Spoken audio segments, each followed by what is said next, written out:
கர்த்தர் தாமே வசனத்திலிருந்து நம்மோடு பேசும்படியாய் நாம் அவரை ஸ்தோத்திரிப்போம். ஸ்தோத்திரம் ஸ்தோத்திரம் ஸ்தோத்திரம். கர்த்தருக்கு ஸ்தோத்திரம். Praise be to God. దేవునికి స్తోత్రములు. இந்த சங்கீதத்தை நாம் மூன்றாக பிரிக்கலாம். We can divide this psalm into 3. కీర్తనల గ్రంథముల్ని మూడు విధములుగా మనము విభజించగలము. முதல் 6 வசனங்கள் ஒரு பிரிவு.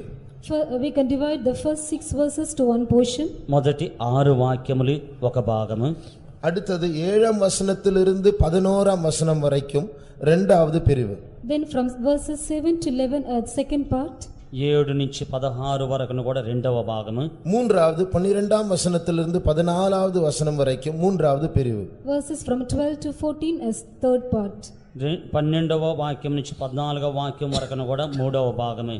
முதல் 6 வசனங்களாகிய அந்த முதலாவது பிரிவில் தேவனுடைய சிருஷ்டிப்பின் மேன்மையை பற்றி நாம் வாசிக்கிறோம். Verses from 1 to 6 as a first part we read about the greatness of the creative works of God. మొదటి 6 వాక్యములు దేవుని యొక్క సృష్టిని గురించి మనము చదువుచున్నాము. 7ஆம் வசனத்திலிருந்து 11ஆம் வசனம் வரைக்கும் அதாவது இரண்டாவது பிரிவில் பகுதியில் தேவனுடைய வசனம் அவருடைய பிரமாணத்தின் மேன்மையை பற்றி நாம் பார்க்கலாம். Verses from 7 to 11 the second part we find about the greatness of the laws of God. రెండవ భాగమైనటువంటి 7వ వాక్యం నుంచి 11వ వాక్యం వరకును కూడా ఆయన యొక్క ధర్మశాస్త్రం యొక్క ఆ యొక్క శ్రేష్టతను గురించి మనము చూడగలుగుచున్నాము. இப்படி ரெண்டு மேன்மைகளை தேவனுடைய சிருஷ்டிப்பின் மேன்மையை பற்றியும் தேவனுடைய வசனத்தின் மேன்மையை பற்றியும் சொல்லி சங்கீதக்காரன் மூன்றாவது பிரிவுக்கு வரும்போது மனுஷனுடைய பொல்லாத வழி தவறி போகிறதான இருதயத்தை பற்றி சொல்லுகிறார். After mentioning about the two greatness of God, that is the greatness of the creation of God and the greatness of the laws of God, then he says about the wicked ways of man in the third portion. కీర్తనలకర్త ఈ విధముగా మొదటి భాగములో సృష్టిని గురించి చెప్పిన తర్వాత రెండవ భాగములో ఆయన యొక్క శాసనముల గురించి చెప్పిన తర్వాత మూడవ ఆ యొక్క భాగములో మనుషుని యొక్క పాపములో ఉన్నటువంటి హృదయమును గురించి చెప్పుచున్నాడు. இந்த மூன்று பகுதிகளை நாம் கவனிக்கலாம். Let us pay our attention towards this three portion. ఈ యొక్క మూడు విధమైనటువంటి భాగములను మనం కొంచెం చూసేదము. 2ஆம் 3ஆம் வசனங்களை வாசிப்போம். Verses 2 and 3. 2-3 వాక్యములు చదువుకునేదము. பகலுக்கு பகல் வார்த்தைகளை பொழிகிறது, இரவுக்கு இரவு அறிவை தெரிவிக்கிறது. அவைகளுக்கு பேச்சும் இல்லை, வார்த்தையும் இல்லை, அவைகளின் சத்தம் கேட்கப்படுவதும் இல்லை. இங்கே நாம் வாசிக்க வேண்டிய காரியம், அறிய வேண்டிய காரியம் என்னவென்றால், நாளுக்கு நாள் இரவுக்கு ஒவ்வொரு இரவிலும் ஒவ்வொரு நாளிலும் தேவனுடைய சிருஷ்டிப்பு பேசுகிறதா. Here we have to find out that day unto day and night unto night the creation of God speaks. పగటికి పగలు రాత్రికి రాత్రి ఈ విధమైనటువంటి ప్రతి దినమును గురించి కూడా అవి మాట్లాడుచున్నవి. 3வது வசனம் வாசிங்க. அவைகளுக்கு பேச்சும் இல்லை, வார்த்தையும் இல்லை, அவைகளின் சத்தம் கேட்கப்படுவதும் இல்லை. அதாவது ஆங்கிலத்தில் எப்படி எழுதி இருக்கிறது என்னவென்றால், இந்த சிருஷ்டிப்பின் தேவனுடைய மகிமை வெளிப்படுத்துகிறதான சிருஷ்டிப்பின் சத்தம் கேட்கப்படாத பேச்சும் இல்லை, கேட்கப்படாத பாஷையும் இல்லை. எல்லா பாஷைகளிலும் அது வெளிப்படக்கூடிய விதத்தில் தேவனுடைய சிருஷ்டிப்பின் மகிமை வெளிப்படுகிறது என்று இந்த 3ஆம் வசனம் சொல்லுகிறது. Verse 3 says there is no speech or language where their voice is not heard. That is the greatness of the creation of God is being revealed through all the other languages and is heard. ఈ యొక్క సృష్టిని గురించి వినపడినటువంటి భాష లేదు, ఆ స్వరమును లేదని చెప్పి ఆంగ్లంలో చెప్పబడుచు ఉన్నది. அதாவது தேவன் இருக்கிறார் என்று அறியும்படியாக பாஷையே தேவையில்லை, சிருஷ்டிப்பை பார்த்தால் தானே தேவன் இருக்கிறார் என்று நிரூபிக்கப்படும். There is no need for the language to prove that God exists. By seeing the creation we can know that God exists. దేవుడున్నాడని ఏ విధముగా చెప్పని అవసరం లేదు. అయితే ఇక సృష్టించినటువంటి సృజమును చూసిన వెంటనే దేవుడున్నాడని తెలుసుకొనగలము. ஒவ்வொரு நாளிலும் ஒவ்வொரு பகலிலும் ஒவ்வொரு இரவிலும் தேவன் இருக்கிறார் என்று எல்லா பாஷைக்காரரிடத்திலும் சிருஷ்டிப்பு நிரூபித்துக் கொண்டிருக்கிறது, பேசிக் கொண்டிருக்கிறது. Day unto day and night unto night each and every creation revealed to the mankind that God is existing. రాత్రికి రాత్రి పగలుకు పగలు ఈ యొక్క సమస్త విధమైన భాష వారి మధ్యన కూడా ఈ యొక్క సృష్టి అయినది దేవుడు ఉన్నాడని వివరించుచున్నది. பிரியமானவர்களே, சிருஷ்டிப்பின் மேன்மையை பற்றி பேச வேண்டும் என்று சொன்னால் 2 நாள் பேசலாம். If we have to speak about the greatness of creation, it will take 2 days to speak about it. ప్రియమైన వారలారా, సృష్టి యొక్క శ్రేష్టతను గురించి మనము మాట్లాడవలెనంటే 2 దినములు మాట్లాడగలము. தேவன் சிருஷ்டித்ததான ஜீவிகளை பார்க்கும்போது, சிருஷ்டிகளை பார்க்கும்போது விஞ்ஞானிகளே ஆச்சரியப்படக்கூடிய விதத்தில் தேவன் ஆச்சரிய பிரகாரமாக அவருடைய சிருஷ்டிப்பை அவர் சிருஷ்டித்திருக்கிறார். When we look at the creation of God, when we look at the creatures, we find that even the scientists, they marvel at it. God has created all such things in a marvelous way. దేవుడు సృష్టించినటువంటి జీవరాశులు చూసినప్పుడు, దేవుడు సృష్టించినటువంటి సృష్టమును చూసినప్పుడు శాస్త్రజ్ఞుడు కూడా ఆశ్చర్యపడే రీతిగా ఆయన సృష్టించున్నాడు. தேவன் எவ்வளவு பெரியவர் என்று அறியும்படியாக ஒரு காரியத்தை மாத்திரம் சொல்லும்படியாக சிருஷ்டிப்பிலிருந்து ஒரு காரியத்தை மாத்திரம் சொல்ல விரும்புகிறேன். In order to know that how our God is great, I would like to tell one thing from his creation. దేవుడు ఎంత గొప్పవాడని చెప్పేదానికి సాదృశ్యముగా సృష్టిలో నుంచి ఒక కార్యముని చెప్పకోరుచున్నాను. இந்த பூமி எவ்வளவு பெரிய பூமி என்று நாம் அறிவோம். We all know that how great is this earth. ఈ యొక్క భూమి ఎంతో పెద్దదని చెప్పి మనం తెలుసుకొనుచున్నాము. சென்னை பட்டணமே எவ்வளவு பெரியது. Even the city of Madras, even this is a big one. ఈ యొక్క చెన్నై పట్టణము ఎంతో పెద్దది. இந்தியா எவ்வளவு பெரியது. How big is India?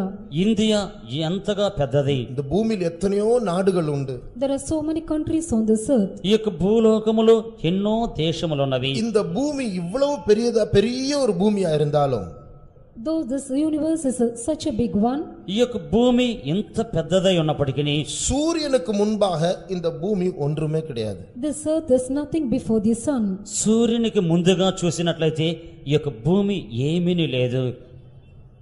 சூரியனுக்குள்ள போய் இந்த பூமியை எடுத்து உள்ள வைத்தால், if we keep this earth within the sun, సూర్యునిలోనికి వెళ్ళి ఈ యొక్క భూమిని తీసి సూర్యు లోపల పెట్టినట్లయితే இந்த பூமியை போன்றதான உருண்டைகளை எடுத்து சூரியனுக்குள்ளே போட்டு அந்த சூரியனை நிரப்ப வேண்டும் என்றால், if we have to take all the round objects like that of the earth, and if we have to fill the sun with such objects, ఈ యొక్క భూమి లాంటి గుండ్రమైన వాటిని తీసి ఆ యొక్క సూర్యునిలో వేసి దానిని నింపవలేనంటే, இந்த பூமியை போன்றதான அதே அளவில் உள்ளதான எத்தனை கோள்கள், எத்தனை பூமிகள் தேவைப்படும், இந்த சூரியனை நிரப்புவதற்கு எத்தனை பூமிகள் தேவைப்படும் என்று தெரியுமா? then you know how many earth is needed, that is a round object to fill this sun. ఈ యొక్క భూమి లాంటి గ్రహములు ఎన్ని అవసరపడుతున్నో తెలిసినా 9,60,000 பூமிகள் சூரியனை நிரப்பும். 9,60,000 of earth shall fill the sun. 9,60,000 భూములు ఆ యొక్క సూర్యుని నింపును.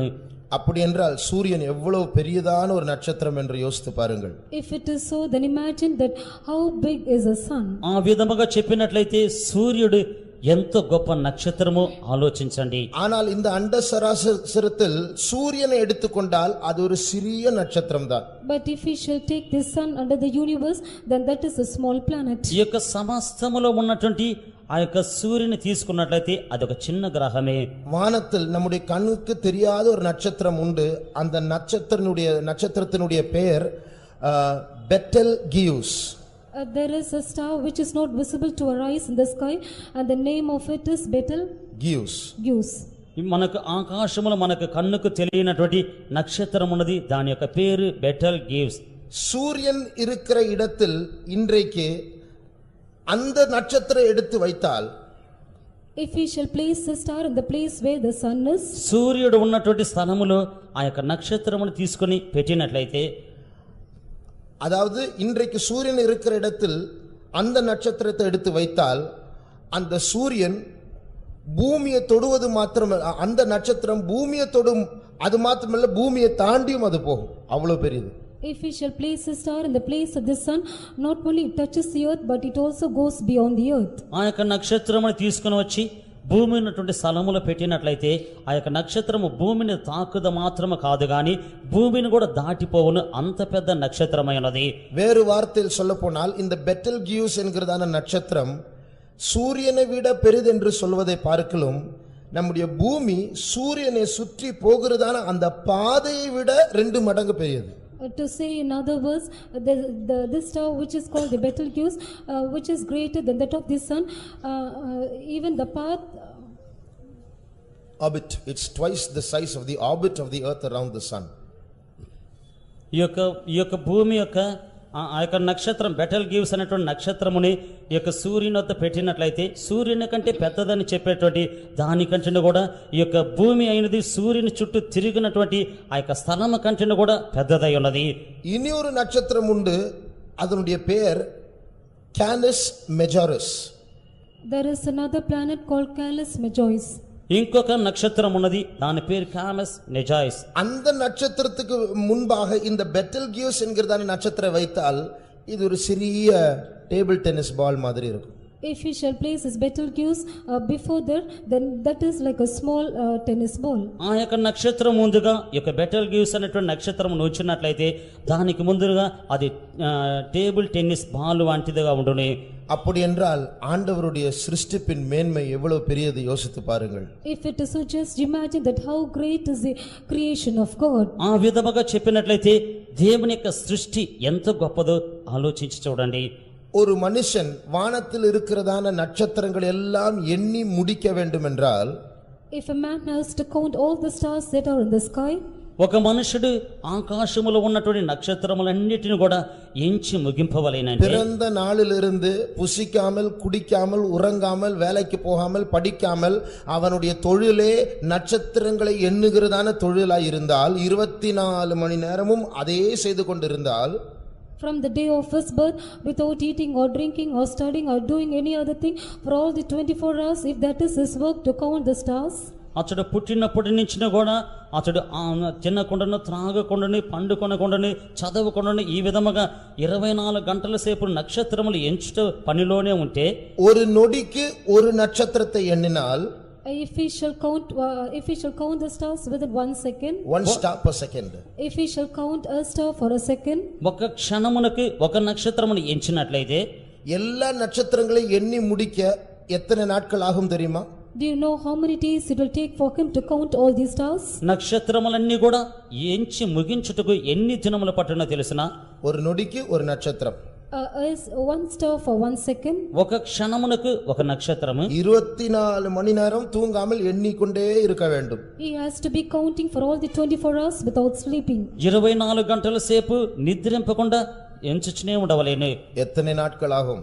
How many days it will take? ఎన్ని దినములు పట్టును? 2500 வருடங்கள் ஆகும். It takes 2500 years. 2500 సంవత్సరములు జరుగును. அத்தனை நட்சத்திரங்கள் உண்டு, தேவனால் சிருஷ்டிக்கப்பட்ட நட்சத்திரங்கள். So many stars are there in the sky, those were created by God. దేవుని వలన సృజింపబడినటువంటి నక్షత్రములు అన్ని నక్షత్రములు ఉన్నవి. இதெல்லாம் ரொம்ப வர்ணிக்க போகாம பைபிள் தேவனுடைய சிருஷ்டிப்பை எப்படி சொல்லி வர்ணிக்கிறது பாருங்கள். Without explaining all these things, look how the word of God explains the creation of God. జీవితముగా మనము ఇవన్నీ కూడా వర్ణింపకుండా దేవుని యొక్క వాక్యము ఈ యొక్క గ్రంథము ఏ విధముగా వర్ణించినదని చూసేదము. ஆதியாகமம் 1:16. Genesis chapter 1 and verse 16. ఆది కాండము 1వ అధ్యాయము 16వ వాక్యము. தேவன் பகலை ஆள பெரிய சுடரும் இரவை ஆள சிறிய சுடருமாகிய 2 மகத்தான சுடர்களையும் நட்சத்திரங்களையும் உண்டாக்கினார். நட்சத்திரங்களையும் உண்டாக்கினார். ஒரே வார்த்தையில முடிச்சிட்டார். அத்தனை நட்சத்திரங்கள் 2500 வருஷங்களாக எண்ணி முடிக்கிறதுக்கு நட்சத்திரங்களை உண்டாக்கினார். பைபிள் அதோட முடிச்சு.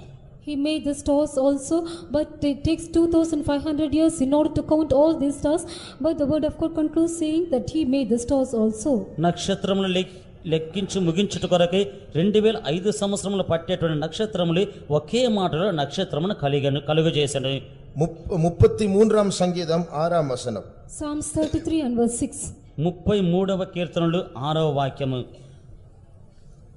கர்த்தருடைய வார்த்தையினால் வானங்களும் அவருடைய வாயின் சுவாசத்தினால் அவைகளின் சர்வ சேனையும் உண்டாக்கப்பட்டது. அவருடைய வாயின் சுவாசத்தினால் சர்வ சேனையும் வானத்தின் சர்வ சேனையும் உண்டாக்கப்பட்டது. And all the host of them by breath of his mouth were created by the breath of his mouth. ఆయన నోటి ఊపిరి చేత ఆకాశములో ఉన్నటువంటి సర్వ సమూహము కలిగి ఉన్నది. இவ்வளவு பெரிய பெரிய நட்சத்திரங்களை உண்டாக்க ஆண்டவர் ஒரு விரலையும் நீட்டவில்லை. அவருடைய வாயின் சுவாசத்தினால் எல்லாம் உண்டாயிற்று.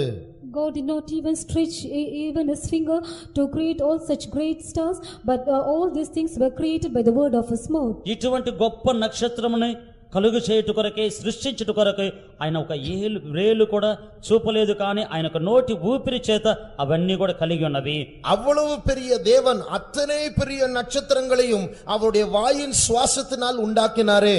அப்படி இருக்கும்போது ஏன் அதை வேதத்தில் அவரை அந்த நட்சத்திரங்களை வர்ணிக்காமல் போனார்?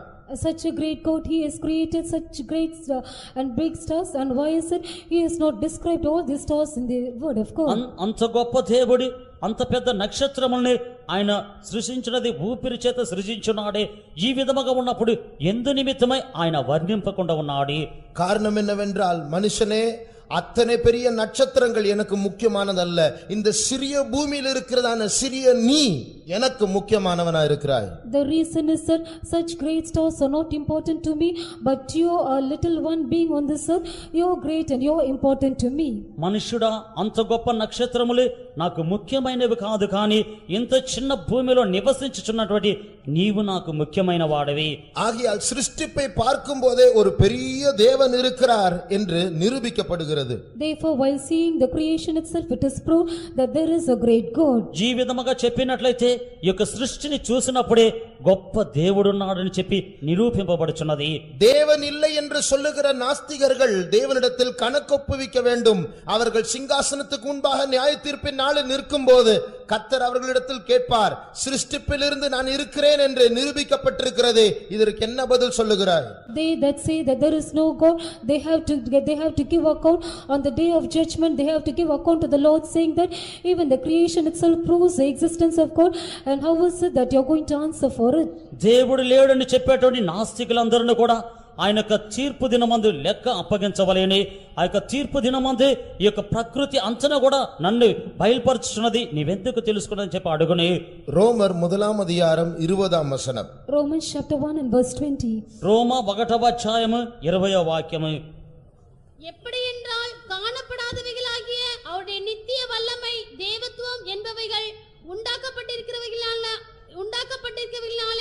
உலகம் உண்டானது முதற்கொண்டு தெளிவாய் காணப்படும். உண்டாக்கப்பட்டவைகளிலிருந்து தேவன் இருக்கிறார், வல்லமையுள்ள தேவன் இருக்கிறார் என்று தெளிவாய் காணப்படும். ஆதலால் அவர்களுக்கு போக்கு சொல்ல இடமில்லை. எனக்கு தெரியாத ஆண்டவரே என்று யாரும் சொல்ல முடியாது. Therefore none can give excuse saying that, Lord, I do not know. అందువలన వారు నాకు తెలియదని చెప్పుటకు ఆ యొక్క చోటు లేదు. ஆகையால் பெரிய தேவன் ஒருவர் இருக்கிறார். Therefore there is a great God. అందువలన గొప్ప దేవుడు ఉన్నాడు. இதை இந்த சிருஷ்டிப்பின் மேன்மை பற்றி அறிய வந்த ஒரு தேவனுடைய மனுஷன் இந்த சிருஷ்டிப்பின் மேன்மை அறிந்த போது அவர் இப்படி சொன்னார். A man of God who came to know the greatness of the creation of God, after knowing about it, he said so. ఈ యొక్క సృష్టిని గురించినటువంటి శ్రేష్టతను తెలుసుకున్నదలచినటువంటి ఒక దైవజనుడి సృష్టి యొక్క శ్రేష్టతను తెలుసుకున్న తర్వాత ఈ విధముగా చెప్పినాడు. அவர் சொன்னார், அதுவரைக்கும் நான் ஜெபிக்கும் போது ஆண்டவருக்கு நான் நிறைய ஐடியா கொடுப்பேன். ஆண்டவர் இப்படிலாம் செஞ்சா நல்லா இருக்கும், அப்படி செஞ்சா நல்லா இருக்கும். ஆண்டவருக்கு அவர் அபிப்பிராயங்களை சொல்லுவார். ஆண்டவருக்கு இவர் அட்வைஸ் பண்ணுவார். ஆண்டவருக்கே வரைஞ்சு காட்டுற, ஆண்டவரே இப்படி ப்ராஜெக்ட் ஒன்று ஓபன் பண்றேன், இப்படி பில்டிங் கட்டலாம் நினைக்கிறேன், உம்முடைய சித்தத்தின்படி நடக்கட்டும், இப்படி எல்லாம் அவர் ஐடியா கொடுப்பார். ஆனா சிருஷ்டிப்பின் மேன்மை அறிந்த பிறகு அவர் சில நாள் வாயே திறக்கலையாம், அமைதியா ஜெபிக்க கூட போலையாம். அவ்வளவு பெரிய தேவன்கிட்ட நாம் பேசுறதுக்கு நான் யார்? Until then, while praying, this man of God used to give advice and counsel to the Lord, saying that why can't you do so? Likewise, he used to give ideas and counsels to the Lord. But after knowing the greatness of the creation of God, he did not even speak to God, neither he went to pray. ఈ యొక్క సృష్టిని గురించి శ్రేష్టత తెలియక ముందుగా ఆ యొక్క దైవజనుడు ప్రార్థించినప్పుడంతా కూడా దేవునికి ఆలోచన చెప్పేవాడా, ఈ విధముగా చేస్తే బాగుండు, ఆ విధముగా చేస్తే బాగుండు అని చెప్పుచూ ఉండేవాడు. అయితే ఆయన సృష్టి యొక్క శ్రేష్టతను తెలుసుకున్న తర్వాత కొన్ని దినములు మాట్లాడకుండా ప్రార్థింపకుండా మౌనముగా ఉన్నాడు. ఎందుకొరకంటే ఇంత గొప్ప దేవునికి నేను చెప్పుటికి ఏమాత్రమని తెలుసుకుని ఉన్నాడు. கடவுள் என்று சொன்னால் எல்லாவற்றையும் கடந்தவர். அப்படி எல்லா பெரிய நட்சத்திரங்களும் இந்த அண்ட சராசரத்தையும் கடந்தவராய் இருந்தாலும் அவர் இறங்கி வந்து இந்த சிறிய கோலாகிய பூமியின் மேல் அவருடைய கவனத்தை செலுத்தி இந்த சிறிய இடத்தில் ஒரு சிறிய ஆராதனை கண்டும் அவர் மகிழ்ச்சி அடைகிறார். God means one has gone across everything, even so the Lord who has gone across all universe and all the other thing, he has come even to the small planet, this earth, and he also looks at the small worship which is being done. దేవుడు అని చెప్పినప్పుడు సమస్తమును కూడా ఆయన దాటి వెళ్ళేవాడై ఉన్నాడు. అదే విధముగానే సమస్త గ్రహములను కూడా ఆయన దాటి వెళ్ళొచ్చు. ఆ విధముగానే పైనుంచి క్రిందకి దిగి వచ్చి ఈ యొక్క చిన్న భూమిలో ఉన్నటువంటి ఈ యొక్క ఆరాధన యందు ఆయన సంతోషించేవాడై ఉన్నాడు. அவர் அவ்வளவு பெரிய தேவனாய் இருந்தாலும் சரி, இவ்வளவு சிறிய தூசியிலிருந்து எழும்பப்பட்டதான மண்ணாகிய நம்மில் அவருடைய மகிழ்ச்சி காணப்படுகிறதே, இது புரிய முடியாத ஒரு ரகசியம். பிரியமானவர்களே, though he is such a great God, yet we who are dust and we who are nothing, yet the Lord rejoices in us, and this is a thing which we cannot understand. అంత గొప్ప దేవుడైనప్పటికీ కూడా ఈ యొక్క మట్టిలో ఉన్నటువంటి ధూళి మూలముగా సృజింపబడినటువంటి మనలో ఆయన ఆనందించేవాడై ఉన్నాడే, అది గొప్ప మర్మమై ఉన్నది. ஒரு நிமிடம் நம்முடைய கண்களை மூடுவோம். For one moment let us all close our eyes. ఒక నిమిషం మన కన్నులు మూసుకునేదమే. அவ்வளவு பெரிய தேவன் அவருடைய வாயின் சுவாசத்தினால் பெரிய பெரிய கோள்களையும் நட்சத்திரங்களையும் உண்டாக்கின தேவன் இந்த இடத்தில் இருக்கிறார். நம்முடைய கண்களால் பார்க்க முடிகிறதா? He is such a great God, and by the breath of his mouth he has created so great stars and so many planets, but are we able to see such a great God with our eyes? అంత గొప్ప దేవుడి ఆయనకు నోటి ఊపిరి చేత గ్రహములు సృజించినటువంటి దేవుడి మన మధ్య ఉన్నాడు. మన యొక్క కన్నుల ద్వారా చూడగలుగుచున్నామా? அப்படிப்பட்ட ஒரு பெரிய தேவனுக்கு விரோதமாக நாம் பேசினது உண்டு, தூஷணம் பேசினது உண்டு, கேள்வி கேட்டது உண்டு, சந்தேகப்பட்டது உண்டு, அவரை விட்டு ஓடின நாட்களும் உண்டு. We have spoken against such a God, and we have blasphemed against him, and there were times where we have gone away from him, and there are also times where we have spoken against him. అంత గొప్ప దేవునికి ముందుగా ఆయనకి విరోధముగా మాట్లాడి ఉన్నాము, ఆయనకి విరోధముగా దూషించి ఉన్నాము, మనం ప్రశ్నలు అడిగి ఉన్నాము, ఆయన విడిచిపెట్టి పరిగెత్తిన జనములు కూడా ఉన్నవి. அப்படி இருந்தாலும் அந்த அன்புள்ள தேவன் நம் மத்தியில் இருந்து இந்த ஆராதனையில் அவர் பங்கெடுத்து அவர் நம்மோடு பேசிக் கொண்டிருக்கிறார், நம்மோடு இடைப்பட்டு கொண்டிருக்கிறார். In spite of it, such a great God is in our midst. He is speaking to us, and he is also partaking our service, and he is also in our midst. అటువంటి దేవుడు ఆయన ప్రేమ కలిగి ఈ యొక్క ఆరాధన మధ్య మన మధ్య ఉండి మనతో మాట్లాడుచూ ఉన్నాడు. நம்முடைய கண்களை மூடுவோம். Let us close our eyes. మన యొక్క కన్నులు మూసుకునేదమే. நம்முடைய கரங்களை உயர்த்துவோம். Let us lift up our hands. మన యొక్క చేతులు ఎత్తేదమే. நாம் என்ன சொல்லலாம்? What can we say? మనం ఏం చెప్పేదము? அவரை வர்ணிக்க நம்முடைய பாஷையில் வார்த்தை இல்லை. There are no words to describe our God in our language. ఆయనను వర్ణించుట కొరకు మనకు మాటలు చాలవు, మనకు భాషలు లేవు. பெரியவர் பெரியவர் என்று சொன்னால் போதாது, வாழ்நாளெல்லாம் பெரியவர் பெரியவர் என்று சொன்னாலும் போதாது, அவர் எல்லா வார்த்தைகளுக்கு அப்பாற்பட்டவர். It is not enough to say that he is a great one and great one. Even if we say that he is a great one all the days of our life, it is not enough. ఆయన గొప్పవాడని చెప్పితే చాలదు, జీవిత కాలం అంతను కూడా ఆయన గొప్పవాడని చెప్పితే చాలదు, కానీ వాటన్నిటిని కూడా మించిన వాడైనాడు. He is beyond words. இந்த நேரத்திலும் அவரை உயர்த்தி ஸ்தோத்திரம் என்று சொல்லிக் கொண்டே இருப்போம்.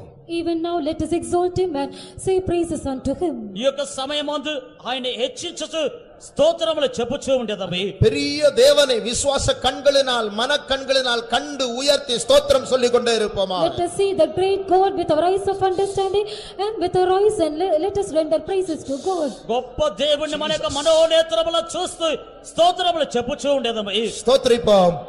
ஸ்தோத்திரம் ஸ்தோத்திரம் ஸ்தோத்திரம் ஸ்தோத்திரம் ஸ்தோத்திரம் ஸ்தோத்திரம் ஸ்தோத்திரம் ஸ்தோத்திரம். We praise you. அடுத்தபடியாக இதே சங்கீதத்தில் இரண்டாவது பகுதியில் அவருடைய வார்த்தை, அவருடைய பிரமாணத்தை பற்றி நாம் வாசிக்கிறோம். In Psalms 19 in second portion we find about the greatness of his word.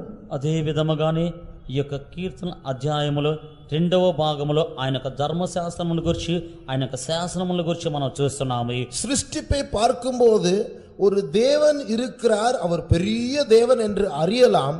ஆனால் அந்த தேவனை பற்றியதான விவரங்கள் அவைகளை அறிய வேண்டும். இன்னும் ஆழமாக தேவன் எப்படிப்பட்டவர் என்று அறியும்படியாக அவருடைய வார்த்தைகளை அவர் தந்திருக்கிறார். When we look at the creation, we can know the existence of God and that He is a great God. But in order to know the details of our God, He has given us His words. సృష్టిని చూసినప్పుడు దేవుడు గొప్ప దేవుడని చెప్పి మనం తెలుసుకొనగలుగుచున్నాము. ఇంకను కూడా ఆయనను గుర్తిరగవలని చెప్పినట్లయితే, ఆయన గురించి తెలుసుకొనవాలని చెప్పినట్లయితే ఆయన ఇక్కడ ఒక ధర్మశాస్త్రం ఇచ్చినాడు. 7ஆம் வசனம் வாசியுங்கள். கர்த்தருடைய வேதம் குறைவற்றதும் ஆத்மாவை உயிர்ப்பிக்கிறதுமாயிருக்கிறது. கர்த்தருடைய வார்த்தை குறைவற்றது. The law of the Lord is perfect. యెహోవా ధర్మశాస్త్రము యథార్థమైనది. ஆங்கிலத்தில் கர்த்தருடைய வார்த்தை பூர்ணமான வார்த்தை என்று சொல்லப்பட்டிருக்கிறது. In English it does say the law of the Lord is perfect. ఆంగ్లంలో చెప్పబడినది దేవుని యొక్క ధర్మశాస్త్రము సంపూర్ణమైనదని చెప్పబడి ఉన్నది. ஆத்துமாவை உயிர்ப்பிக்கிறது என்று தமிழில் சொல்லப்பட்டிருக்கிறது. ஆங்கிலத்தில் ஆத்துமாவே திருப்புகிறது, தேவன் பக்கமாய் திருப்புகிறது.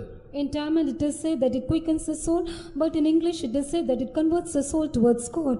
తమిళ్లో ప్రాణమును తెప్పరిలో చేయనది అని చెప్పబడి ఉన్నది. ఇంగ్లీష్లో ప్రాణమును తిప్పునది అని చెప్పబడుచున్నది. ஆகையால் சிருஷ்டிப்பை பார்க்கும்போது தேவன் இருக்கிறார் என்கிறதான ஒரு அறிவு உண்டாகுகிறது. ஆனால் வசனத்தை வாசிக்கும் போது அந்த தேவனுக்கும் நமக்கும் ஒரு உறவு உண்டாகுகிறது.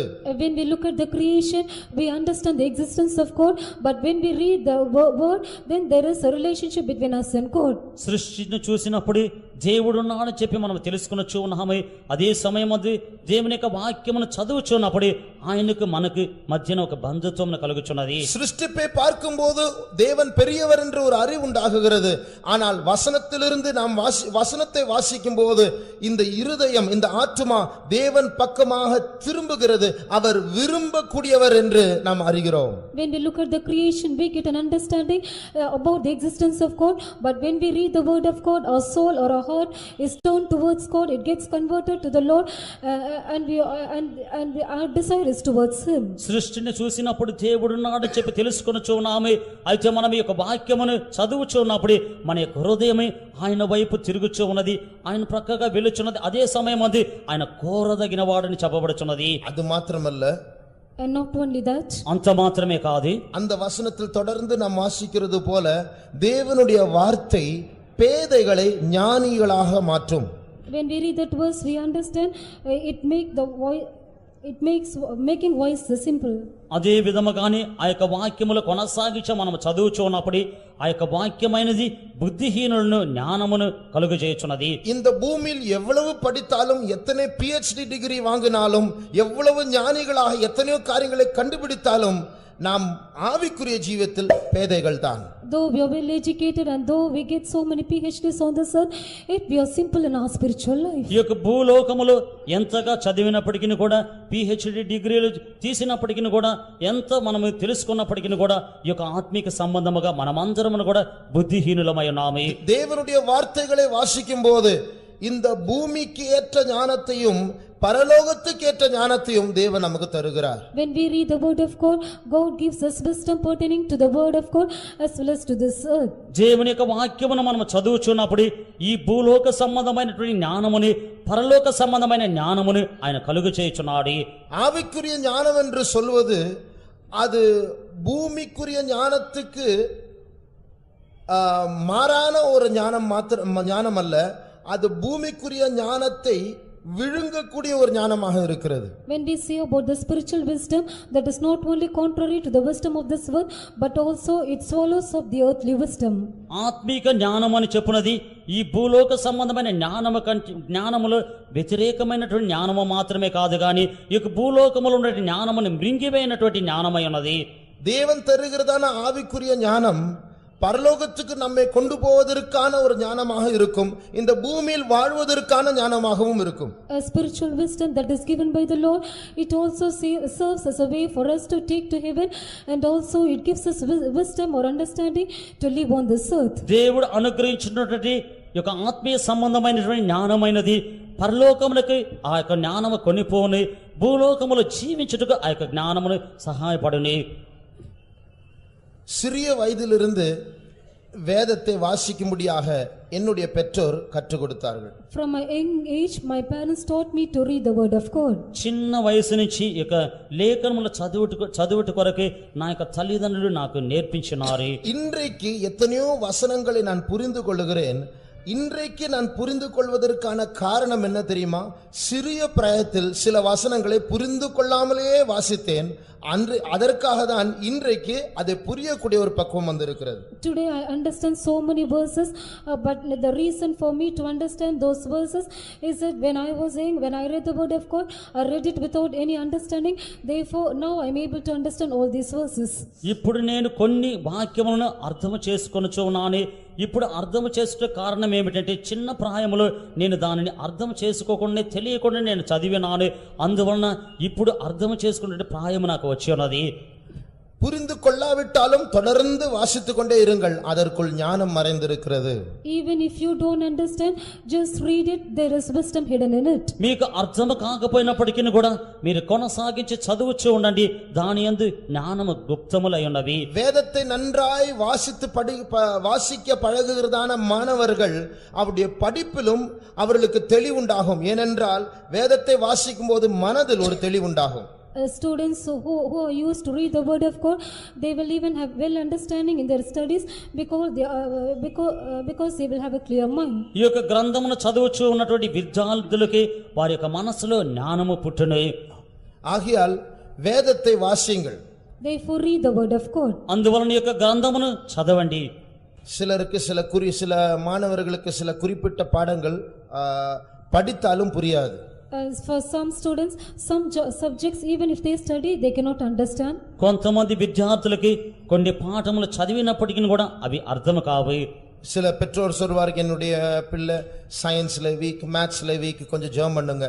ஜெபம் பண்றதை விட தேவனுடைய வசனத்தை வாசிக்க அவர்களுக்கு பழக்கம் உண்டானால் அந்த வீக் சப்ஜெக்ட்லயும் நன்றாய் புரிந்து கொண்டு எழுதக்கூடிய ஞானத்தை கர்த்தர் தருவார்.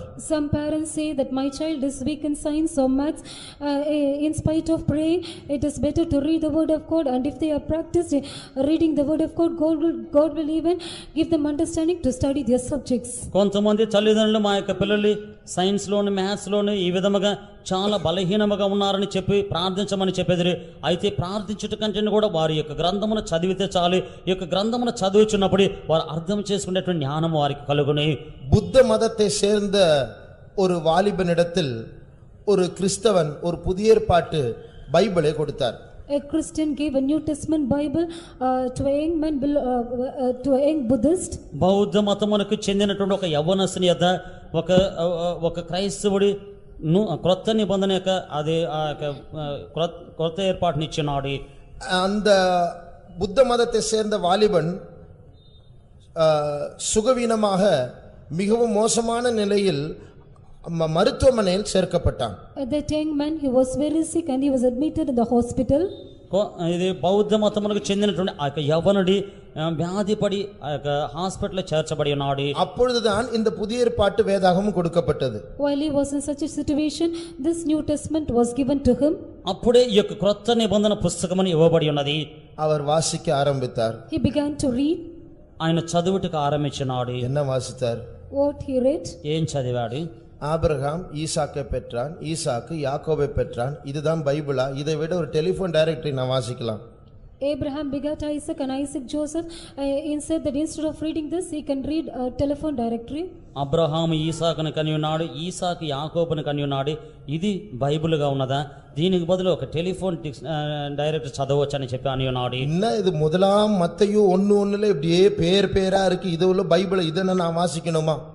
In Matthew chapter 1 itself, all the names are mentioned. Is this a Bible? Why should I read it? మత్తయి 1వ అధ్యాయం నుంచి కూడా ఈ విధముగా పేర్లుగా ఉన్నవి. ఈ యొక్క బైబిల్ నేను చదవలేనా? எப்படியோ அவர் வாசித்தார். Somehow he read. ఏ విధము చేతనో అతడు చదివి ఉన్నాడు. வாசிக்க ஆரம்பித்தவர் வாசித்துக் கொண்டே இருந்தார்.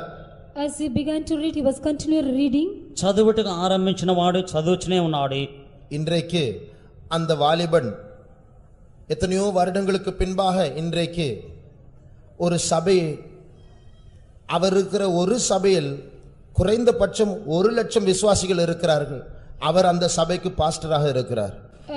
he began to read, he was continually reading, and after so many years, now he is a pastor in the church of the 1 lakh of believers. కొన్ని సంవత్సరముల తర్వాత ఇప్పుడు ఆ యొక్క చదివినటువంటి యవ్వనస్తుడి ఆయన ఉన్నటువంటి సంఘములో 1,00,000 మందికి ఇంచుమించు 1,00,000 మంది ఆ యొక్క విశ్వాసులు ఉన్నారు. ఆ యొక్క సంఘమునకు ఆయన పాస్టర్ అయి ఉన్నాడు. அதே வசனத்தில் நாம் வாசிக்கிறோம், தேவனுடைய வசனம் கண்களை பிரகாசிப்பிக்கிறது. In the same verse we read that enlighteneth our eyes. అదే వాక్యములో మనము చదువుచున్నాము, ఆయన యొక్క వాక్యము కన్నులను ప్రకాశింపజేయుచున్నది. பரலோக ராஜ்யத்தினுடைய உண்மைகளை அறியும்படியாக வேதத்தை வாசிக்கும் போது நம்முடைய மன கண்கள் பிரகாசிப்பிக்கப்படுகிறது. In order to know the true things of heaven, our eyes of understanding is being enlightened when we read the word of God. పరలోక సంబంధమైనటువంటి కార్యములు తెలుసుకున్న వలనని మనము మన యొక్క మనోనేత్రములు వెలుగిచ్చుచున్నవి. 10ஆம் வசனம் வாசியுங்கள். அவைகள் பொன்னிலும் மிகுந்த பசும்பொன்னிலும் விரும்பப்படத்தக்கதும் தேனிலும் தேன் கூட்டிலிருந்து ஒழுகும் தெளித்தேனிலும் மதுரமுள்ளதுமாயிருக்கிறது. வேதம், தேவனுடைய வசனம், தேவனுடைய பிரமாணம் விரும்பக்கூடியதாக இருக்கிறது. Word of God or the law of God is one to be desired. దేవుని యొక్క వాక్యమైనది, ఆయన యొక్క ధర్మశాస్త్రము శాసనమైనది, కోరతగినదై ఉన్నది. ஆகையால் யாராவது நம்மிடத்துல பார்த்து பிரதர் சிஸ்டர் பைபிள் வாசிங்க பைபிள் வாசிங்க என்று சொல்ல வேண்டிய ஒரு சூழ்நிலை வந்தாலே நாம் சரியில்லை என்றுதான் அர்த்தம். நாம் விரும்பி வாசிக்க வேண்டிய ஒரு காரியத்தை யாராவது சொல்லி வாசிக்க வைத்தால் நாம் சரியில்லை. If anyone look at you and say that brother sister you have to read the word of God, and that is a thing which we have to desire after and do, but if anyone asks us to do so, then we are not right. ఎవరైనా మన యొద్దకు వచ్చి సహోదరుడా సహోదరి నీవు Bible చదవమని చెప్పినట్లయితే మనము మనము కోరి మనం చదవవలసినటువంటి ఆ యొక్క గ్రంథము మనం చదవలేదు కనుక చెప్పి చదువుచున్నాము కనుక మనము సరిగా లేమని చెప్పి అర్థమై ఉన్నది. எனக்கு ஒரு ஐயாவை தெரியும், அவர் வேதத்தை 175 முறை வாசித்து முடித்திருக்கிறார்.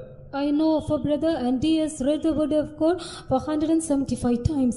నాకు ఒక అయ్యగారు తెలిసి ఆయన యొక్క గ్రంథమును 175 సార్లు చదివి ముగించున్నారు. முழு பைபிளை 175 முறை வாசித்து முடித்திருக்கிறார். He has read the whole Bible for 175 times. ఈ యొక్క బైబిల్ అంచను కూడా 175 సార్లు చదివి ముగించున్నాడు. அடையார் சென்டர் பாஸ்டர் செல்வம் இப்படி சொன்னார். Pastor Selvam of Adiyar Center, he has said, Adyar centre pastor గారు ఏంటంటే సెల్వం గారు ఈ విధముగా చెప్పినాడు, இப்போ நான் கொஞ்சம் பின்மாற்றத்துல இருக்கிறேன். now I am in a little backsliding. ఇప్పుడు నేను వెనకబడి ఉన్నాను. ஏன்னா இந்த நாட்கள்ல என்னால 45-50 அதிகாரம் தான் வாசிக்க முடியுது. Because in these days I am able to read only 45 or 50 chapters. ఈ యొక్క దినములో 45-50 అధ్యాయములు మాత్రమే చదవగలుగుచున్నారు. அவர் முன்பாக 120 அதிகாரம் எல்லாம் வாசிப்பார் ஒரே நாள்ல. இப்போ 45-50 அதிகாரம் தான் வாசிக்க முடியுது. அவர் பின்மாற்றத்தில் இருக்கிறார். அப்போ உங்களுக்கு எனக்கு என்ன பேர் கொடுக்கணும்? Before that in a day he used to read more than 120 chapters, but now he is able to read only 45 or 50 chapters in a day, and he says that he is in a little backsliding. Then what is the state of yours and mine? ఆయన ముందుగా ఒక రోజుకి 120 అధ్యాయములు Bible చదువుచు ఉన్నాడు. ఇప్పుడు 45-50 అధ్యాయములు చదువుచున్నాడు. వెనకంజబడి ఉన్నాడని చెప్పి వెనకబడి ఉన్నాడని చెప్పినట్లయితే మీకు నాకు ఎటువంటి పేరు ఇవ్వబడవలెను? ஆண்டவர் தந்த வார்த்தைகளை வாசிக்கும் போது ஆண்டவரை இன்னும் ஆழமாக அறியலாம். When we read the word of God given by the Lord, then we can know about the Lord more. దేవుడు అనుగ్రహించినటువంటి వాక్యములు చదువుతున్నప్పుడు ఇంకను లోతుగా ప్రభువుని తెలుసుకొనగలము. நேத்து காத்திருப்பு கூட்டத்தில் நாம் ஒரு அபிஷேகத்தை பெற்றோமே, வெளியேறப்பட்ட காரியங்கள் மேல் சுற்றி சுற்றி செல்லக்கூடிய ஆசையாக இந்த அபிஷேகம் மாறும் என்று கர்த்தர் வெளிப்படுத்தினார். Yesterday night we received an anointing for a particular thing. The word God revealed through the word of God that we will have a great desire to go round about the things of God. Precious things that are precious. Precious things of God. నిన్న కనిపెట్టు కూటములో మనం ఒక అభిషేకమును పొంది ఉన్నాము. శ్రేష్టమైన వాటిని చుట్టూ తిరుగుచూ వచ్చినటువంటి అభిషేకమని వాక్యము ద్వారా మనం చూసి ఉన్నాము. இது பொன்னை பார்க்கலும் பசும் பொன்னை பார்க்கலும் விரும்பக்கூடியதான இந்த வார்த்தைகளை விரும்புவதற்காக கர்த்தர் நமக்கு ஒரு அபிஷேகத்தை தந்திருக்கிறார். God has given us anointing so that we might desire that which is desire more than gold and more than much fine gold. బంగారు కంటెను విస్తారమైన మేలిమే బంగారు కంటెను కోరదగినటువంటి ఈ యొక్క వాక్యమునకు తగినటువంటి అభిషేకం ఇచ్చినాడు. రక్షిக்கப்படாத ஒரு போலீஸ் அதிகாரி சொன்னதான ஒரு சாட்சி. A testimony that is given by an unsaved police authority. రక్షింపబడినటువంటి ఒక పోలీస్ అధికారి చెప్పినటువంటి కార్యము, அவர் சொல்வதை நான் காதால் கேட்டேன்.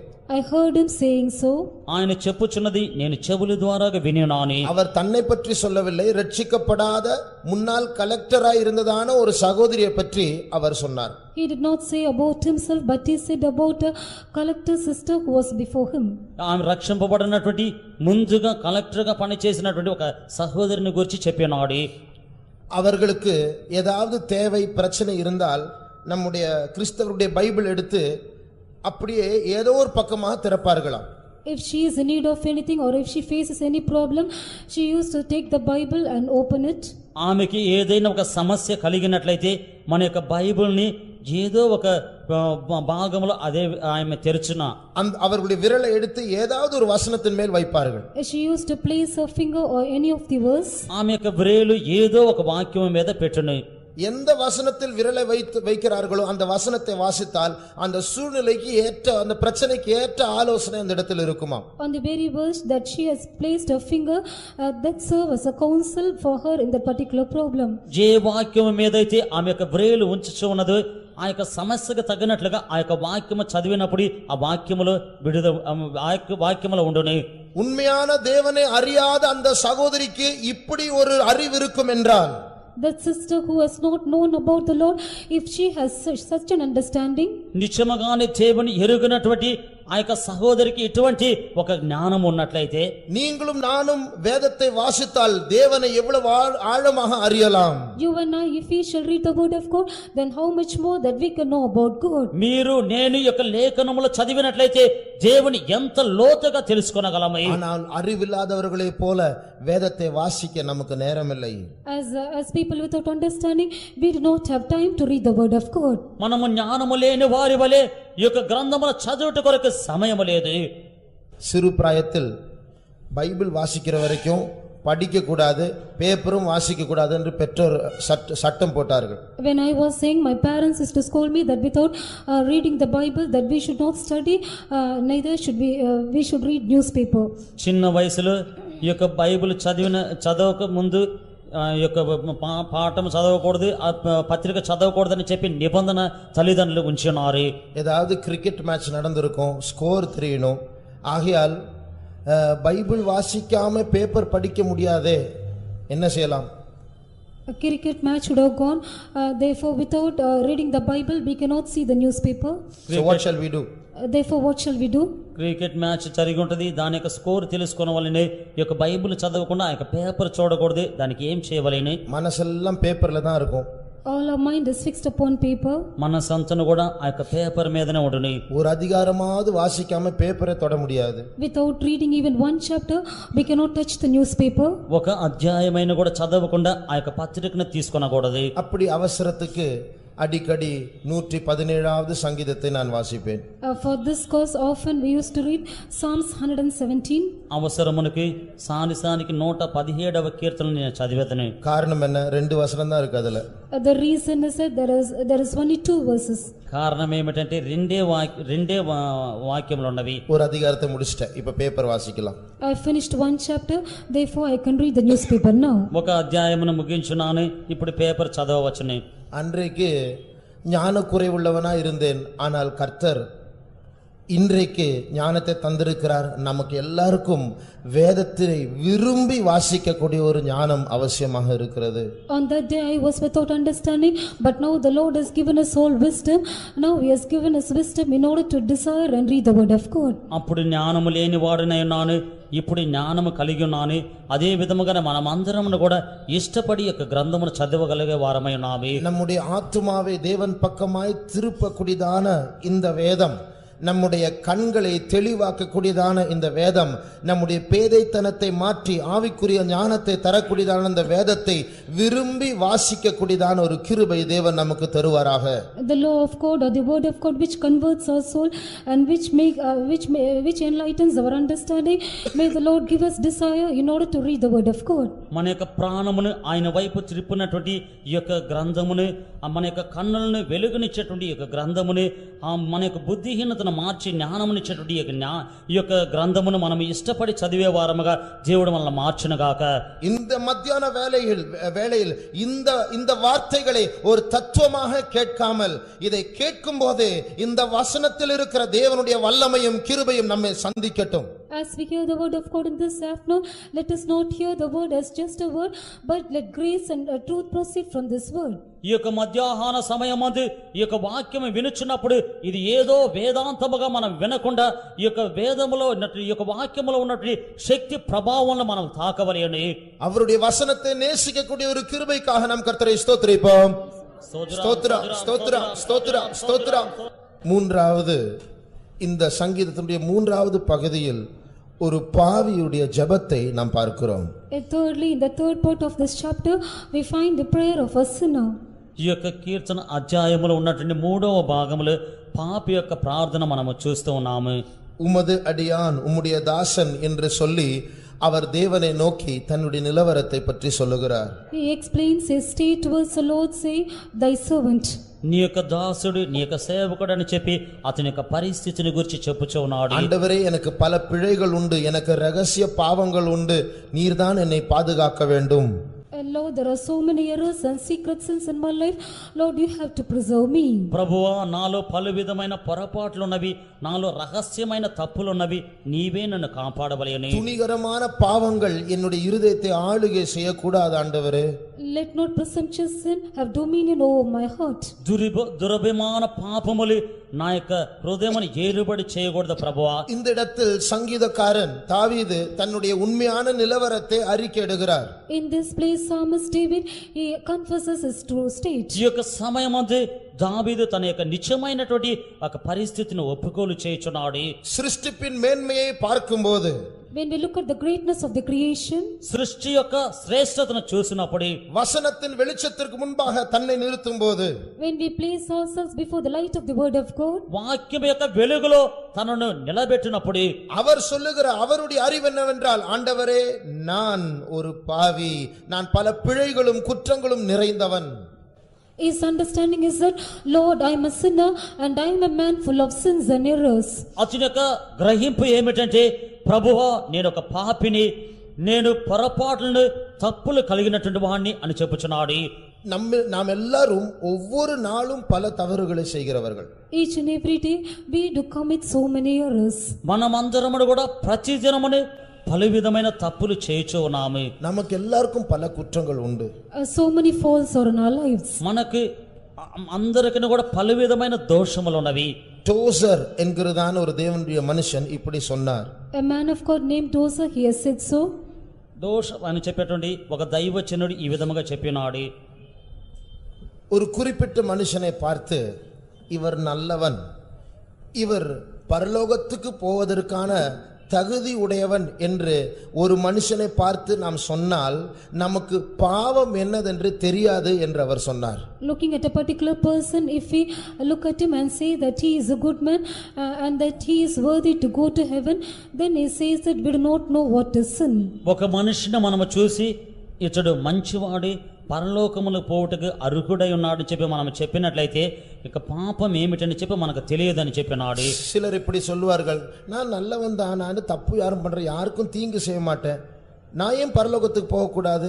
அப்படி சொல்லுகிறவர்கள் நல்லவர்களாய் இருக்கிறார்கள் என்று அல்ல அர்த்தம். அவர்களுக்கு பாவம் என்னதென்று தெரியாது, அவருடைய அறியாமையினால் சொல்லுகிறார்கள். Some say that I am good, I have not done anything evil, then why is it that I cannot go to heaven? The people who say so, it doesn't mean that they are good and without any sin, but they do not have any understanding about sin. నేను మంచివాణ్ణి, నేనే తప్పును చేయలేదు, నేను ఎందుకు పరలోకమునికి వెళ్ళను అని చెప్పి ఒక మనుషుడు చెప్పినట్లయితే అతనికి పాపం ఏమిటో అతనికి తెలియదు, పాపం యొక్క గ్రహింపు అతనికి తెలియదని అర్థమైనది. ஆகையால் நீங்களும் நானும் ஒரு மனுஷனை பார்த்து இவர்கள் நல்லவர்கள், பரலோகத்துக்கு போகக்கூடிய தகுதி உடையவர்கள் என்று சொல்வதற்கு இந்த பூமியில் ஒரு நல்ல மனுஷனே கிடையாது என்று வேதம் சொல்லுகிறது. நன்மை செய்கிறவன் ஒருவரும் இல்லை. Therefore, you and I are looking at someone, there is none on this earth to say that he is good and that he has not committed any sin, because the word of God says that there is none good on this earth. ఈ యొక్క మనిషిని చూసి మీరు నేను ఇతడు మంచివాడు ఇతడు పరలోకమునకు పోవుటకి అర్హుడై ఉన్నాడు చెప్పినట్లయితే అయితే ఈ యొక్క గ్రంథము చెప్పుచూ ఉన్నది ఈ యొక్క మంచివాడు ఎవరును లేరు అందరిని పాపములై చెడిపోయి ఉన్నారని చెప్పి మేలు చేయుటకు ఒక్కడును లేడని చెప్పి ఈ యొక్క గ్రంథము సెలవిస్తున్నది. அதே நேரத்தில் அந்த தேவனுடைய மனுஷன் டோசர் சொல்லுகிறதான இனி ஒரு வார்த்தை என்னவென்றால், at the same time the other thing the man of God says, అదే విధముగానే ఆ యొక్క దైవజనుడు చెప్పేటువంటి ఇంకొక కార్యం ఏమిటంటే, இவன் நல்லவன் இவன் பரலோகத்துக்கு போக தகுதியுடையவன் என்று யாராவது பார்த்து சொன்னால் அவன் உங்களுக்கு பாவம் என்னதென்று தெரியாது என்று சொன்ன அதே டோசர் சொல்லுகிறார், ஒரு மனுஷனை பார்த்து இவன் மிகவும் மோசமானவன் இவன் கண்டிப்பாக நரகத்துக்கு தான் போவான் என்று ஒரு மனுஷனை பார்த்து சொன்னால் உங்களுக்கு தேவன் யார் என்று தெரியாது என்று அவர் சொன்னார். if you look at someone and say that he is good and that he is worthy to go to heaven, he says it, the particular man who says so, he doesn't know what sin is, but at the same time if you look at another person and we say that he is worse and he is not worthy to go to heaven, then the man of God says that we do not know that who God is. ఒక మనిషిని చూసి మనమే ఇతను మంచివాడు ఇతడు పరలోకమునకు వెళ్ళుటకు అర్హుడై ఉన్నాడని చెప్పి మనం చెప్పినట్లయితే మనకు ఆ యొక్క పాపమును గురించి ఆ యొక్క గుర్తింపు తెలియని వారమని చెప్పుచున్నాడు. అదే దైవజనుడు ఇంకొక విధముగా చెప్పుచున్నాడు, ఒక మనిషిని చూసినట్లయితే ఇతడు పాపము చేసిన వాడు ఇతడు నరకమునకే వెళ్ళునని చెప్పినట్లయితే దేవుడు ఎవరో అని చెప్పి మనకు తెలియదని చెప్పుచున్నాడు. சுருக்கமாக சொல்ல போனால் நாம் இந்த பூமியில் எவ்வளவு சன்மார்க்கம் உள்ளவர்களா நடந்தாலும் எவ்வளவு நல்லவர்களா இருந்தாலும் அந்த நன்மை நம்மை பரலோகத்திற்காக தகுதிப்படுத்தாது. நாம் எல்லாரும் பாவிகள். அதே நேரத்தில் நாம் எவ்வளவு மோசமானவர்களா இருந்தாலும் எவ்வளவு கேடுகட்டவர்களாக சமுதாயத்தில் பேரே நாற்றம் அடிக்கக்கூடிய விதத்தில் மோசமானவர்களா இருந்தாலும் எந்த பாவியும் ரட்சிக்கக்கூடிய தேவன் ஒருவர் இருக்கிறார். To say in brief, however we are righteous on this earth, however we do righteous work, that doesn't make us worthy to go to the kingdom of heaven. But though we are wicked and wretched sinners, and though we are being cast aside in the society, but the Lord is able to save us. ఈ యొక్క లోకములో మనము ఎంత యథార్థతగా నడుచుకున్నప్పటికీ కూడా ఎంత మేలులు చేసినప్పటికీ కూడా ఆ యొక్క క్రియల మూలముగా మనము పరలోకమునికి వెళ్ళలేము. అదే సందర్భములో మనము మోసమైన వారము కానీ పాపములుగా ఉన్నప్పటికీ కూడా మనల్ని ఎటువంటి పాపినైనా కూడా ఆయన పరిశుభ్రపరచుట కొరకు దేవుడు ఉన్నాడు. மறுபடியுமாக இந்த மூல வாக்கியத்தை வாசிப்போமாக. 14ஆம் வசனம். என் கண்மலையும் என் மீட்பருமாகிய கர்த்தாவே, என் வாயின் வார்த்தைகளும் என் இருதயத்தின் தியானமும் உமது சமூகத்தில் பிரீதியாயிருப்பதாக. இந்த பாவி ஜெபிக்கிற ஜெபத்தை பாருங்கள். Look at the prayer of the sinner. ఈ యొక్క పాపి ప్రార్థించే ప్రార్థన చూడండి. அவருடைய ஆண்டவரை நோக்கி என் மீட்பரே என்று கூப்பிடுகிறார். He is calling unto his God saying, my redeemer. ఆయన యెహోవాను చూసి నా విమోచకుడా అని చెప్పుచున్నాడు. மீட்பு என்று சொன்னால் திரும்பி வாங்குவது. Redemption means restoring. విమోచనము అని చెప్పునది తిప్పి తీసుకొనదై ఉన్నది. திரும்பி வாங்குவது, buying back. Buying it back. మరలా తీసుకొనదై ఉన్నది. திரும்பி வாங்குவது என்று சொல்லும்போது அதனுடைய அர்த்தம் நாம் ஒரு காலத்தில் முதலாவது அடிப்படையில் தேவனுடைய சொத்தாக இருந்தோம். ஆனால் பாவத்து நிமித்தம் பிசாசினால் திருடப்பட்ட பொருளாக மாறிவிட்டோம். தேவனோ மீட்பராக இறங்கி வந்து நம்மை திரும்பவும் அவருக்கென்றே வாங்கி கொண்டார். Buying it back means once we were sinners and we were sold into God, but now the Lord has come as a redeemer and again he has bought us back. ఈ యొక్క తిరిగి తీసుకోండి అని చెప్పినప్పుడు మనము ముందుగా దేవుని యొక్క సొత్తై ఉన్నాము. అదే సమయం అంది సాతానుడు మనల్ని దొంగిలించి మనము పాపము చేసిన వారమైనాము.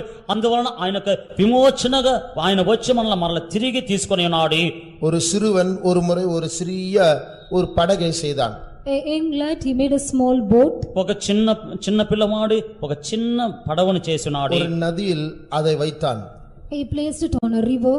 ఒక నదిలో దానిని ఉంచినాడు. பல நாட்களாக கஷ்டப்பட்டு அழகாக அதை செய்து முடித்தான். He suffered for so many days and he made it. కొన్ని దినములు శ్రమపడి అది అందముగా చేసినాడు. அந்த நதியில் அந்த படகு அப்படியே போய் தூரமாக போய் மறைந்து விட்டது. That boat is sailed on the river and finally disappeared. ఆ యొక్క పడవ ఆ నదిలో అదే విధముగా వెళ్ళొచ్చు కొంత దూరం వెళ్ళిన తర్వాత అది మరుగైపోయి ఉన్నది. பல மணி நேரமாக அந்த கரையில் நின்று அது திரும்பி வரும் என்று அவன் காத்திருந்தான், அது வரவில்லை. For so many hours he was waiting by the sea, by the shore for its return, but it never returned back. కొన్ని గంటల సేపు ఆ యొక్క ఒడ్డున నిలబడుకొని అతడు మరలా తిరిగి అది వచ్చునని చూసినాడు, రాలేదు. மிகவும் துக்கத்தோடு அவன் வீட்டுக்கு திரும்பி போனான். With much grief he returned to his home. మిక్కిలి దుఃఖముతో కూడా అతడు ఇంటికి తిరిగి వెళ్ళి ఉన్నాడు. ஒரு 2 நாட்களுக்கு பிறகு ஒரு கடைக்கு போனான். After 2 days he went to a shop. 2 దినముల తర్వాత ఒక అంగడికి వెళ్ళి ఉన్నాడు. அந்த கடையில் பார்த்தால் அவன் செய்த அதே படகு அந்த கடையில் இருக்கிறது. When he went to the shop he find the same boat that he has made was in that shop. ఆ యొక్క అంగడిలో చూసినప్పుడు అతడు చేసినటువంటి ఆ యొక్క పడవ ఆ యొక్క అంగట్లో ఉన్నది. யாரோ கண்டுபிடிச்சிட்டு கடையில இப்ப விக்கிறதுக்கு வச்சிருக்காங்க. He thought that someone has found it and they have placed it in the shop to sell. ఎవరో కనుగొని దాన్ని తీసుకుని వచ్చి అంగట్లో అమ్ముటి కొరకు ఉంచినారు. அவன் உடனடியாக அந்த கடைக்காரன்கிட்ட சொல்றது, அது நான் செய்த படகு எனக்கு கொடுங்க. He said with right saying that this is a boat that I have made, therefore give it to me. ఆ యొక్క అంగడిలోనికి వెళ్ళి ఇది నేను చేసినటువంటి పడవ నాకు ఇమ్ము. அப்படிலாம் கொடுக்க முடியாது, வேணும்னா காசு கொடுத்து வாங்கிக்கோ. Then the shopkeeper said that I cannot give it. If you want, you pay the money and get it. ఆ విధముగా ఇవ్వలేను, కావాలనంటే నీవు ఆ యొక్క డబ్బులు చెల్లించి తీసుకున్నాము. இல்ல அது நான் செய்தேன், எனக்கு கொடுங்க. He said no, I have made it, therefore give it to me. లేదు దానిని నేను చేశాను నాకిమ్ము. உனக்கு அவசியம் வேணும்னா காசு கொடுத்து வாங்கு, இல்லனா கிடைக்காது. If you are in need of it, pay the money and take it. నీకు ముఖ్యంగా కావాలనంటే డబ్బులు ఇచ్చి కొనుకొనుము, లేకపోతే ఇవ్వను. அந்த சிறிய படகு சிறிய படகா இருந்தாலும் அதை செய்தவன், அந்த செய்தவன் தான் அதனுடைய விலையை அவனுக்கு தெரியும். ஆகையால் காசை கொடுத்து மறுபடியுமாக அதை வாங்கி கொண்டு தன்னுடைய சொந்தமானதாய் மாற்றிக்கொண்டான். Though that is a small boat, yet the person who has made it knows the price of it, therefore he paid the price and he got back the boat. అది చిన్న పడవగా ఉన్నప్పటికీ కూడా దాన్ని చేసిన వానికి తెలుసు దాని యొక్క ఖరీదు, అందువలన డబ్బులు ఇచ్చి ఆ యొక్క పడవను తీసుకొని ఉన్నాడు.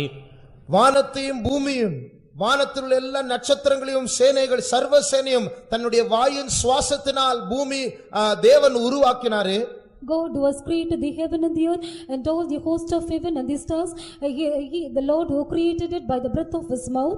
ఆకాశమును భూమిని ఆకాశములో ఉన్న నక్షత్రములు సర్వ సమూహములంతా కూడా ఆయనకు నోటి ఊపిరి చేత కలుగజేస్తున్నాడు. அவர் செய்த பிரகாசமான பெரிய பெரிய நட்சத்திரங்களை அவர் விரும்பவில்லை, அவர் நேசிக்கவில்லை. ஆனால் சிறிய மனுஷராகிய உங்களையும் என்னையும் அவர் விரும்புகிறார், நேசிக்கிறார். He did not love or desire after the great and big stars that he has made, but he loves and desire after us, we who are little.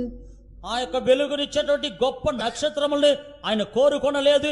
చిన్న మనుషులమైనటువంటి నిన్ను నన్ను ఆయన కోరుచున్నాడు, ఇష్టపడుచున్నాడు. ஆனால் பாவத்து நிமித்தம் நாம் திருடப்பட்ட பொருட்களாக மாற்றப்பட்டு இப்பொழுது பிசாசினால் விற்பனைக்காக நரகத்திற்கு நம்மை தள்ளும்படியாக அவன் நம்மை அடிமைகளாக வைத்திருக்கிறான்.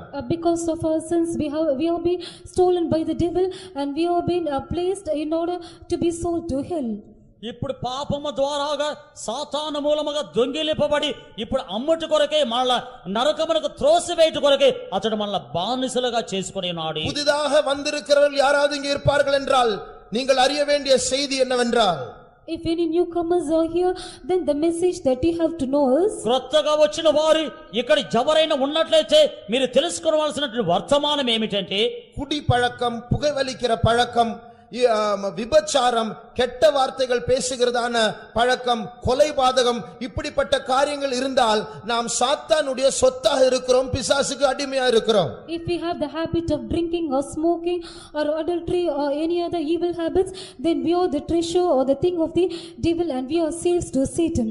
త్రాగుటియు పొగ త్రాగుటియు వ్యభిచారమే ఆ నరహంతకము ఈ విధముగానటి అలవాట్లు ఉన్నట్లయితే మీరు తెలుసుకోవాల్సిన కార్యం ఏమిటంటే మనము సాతానుకి బానిసలమై ఉన్నాము, தாசுலமை நாமே. ஆனால் உங்களுடைய விலை என்னதென்று, உங்களுடைய விலை எவ்வளவா இருக்கிறது என்று, எவ்வளவு விலையேறப்பட்டவர்கள் நீங்கள் என்று உங்களுடைய பெற்றோருக்கு தெரியாது, உங்களுடைய மனைவிக்கு தெரியாது, புருஷனுக்கு தெரியாது, உங்களை படைத்த தேவனுக்கு மாத்திரம் தான் தெரியும். Your wife, no, your parents or your brother does not know the value of yours or the price of it, but the Lord who has created you know your price.